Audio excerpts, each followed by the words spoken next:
mahinang hatak at malagitik na dito sa kanyang cylinder head, syempre, tune up na yan. Alright mga kabisik, for today's video ay tayo mag-tune up ng valve clearance ng Rossi TC175. Ayan. Syempre tanggalin muna natin yung kanyang cylinder head cap. Yan. So may tatlo po na bolt dyan. Alright. Katapos na, ayan na po yung kanyang head. Ayan. Kita na yung mga rocker arms niya. Ayan. At dito naman sa side, kailangan natin buksan to para tingnan natin yung mga markings dito sa kanyang crankcase at saka magneto. Yan, part na magneto yan. Tanggalin natin to para diyan natin iikot mamaya. Okay? So counterclockwise po yung ikot niyan. Alright, so yan. Apat na bolt po yan. Ayan. Tanggal na dito naman sa taas. Okay, yan. Tanggal natin yung cap ng ating mga markings. Diyan natin sisilipin. At syempre pagkatapos niyan, iikot na natin mga kabisik. Ayan. So syempre mag-exhaust muna. Then mag-intake siya.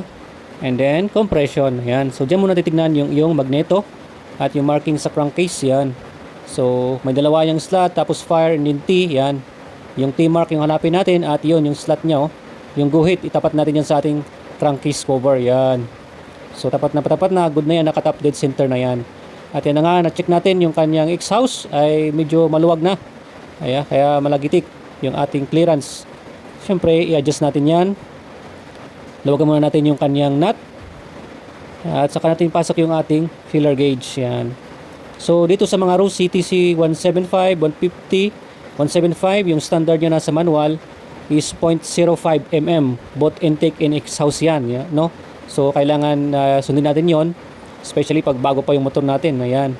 So yun, smooth na yung kanyang resistance. So yan, sa kabila naman, sa intake naman. Alright, yan o. Huwagan mo lang, pasok mo yung filler gauge, adjust. Kailangan makuha mo yung tamang resistance ng ating valve clearance. Okay, at sukat niya. Ayan.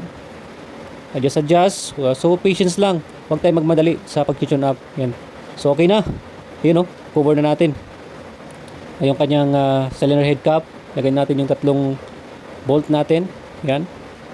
So napakahalaga ang pag-tune up ng ating motor, especially pag napaka-ingay na yung cylinder head mo, yung lagitik, you know.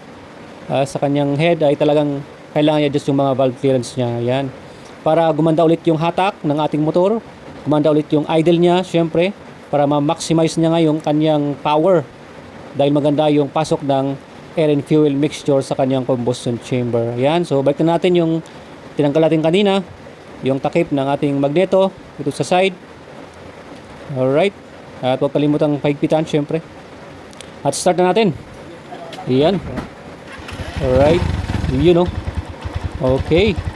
Good na, wala nang lagitik. At medyo mababa lang yung idle niya. Alright, okay na. God bless.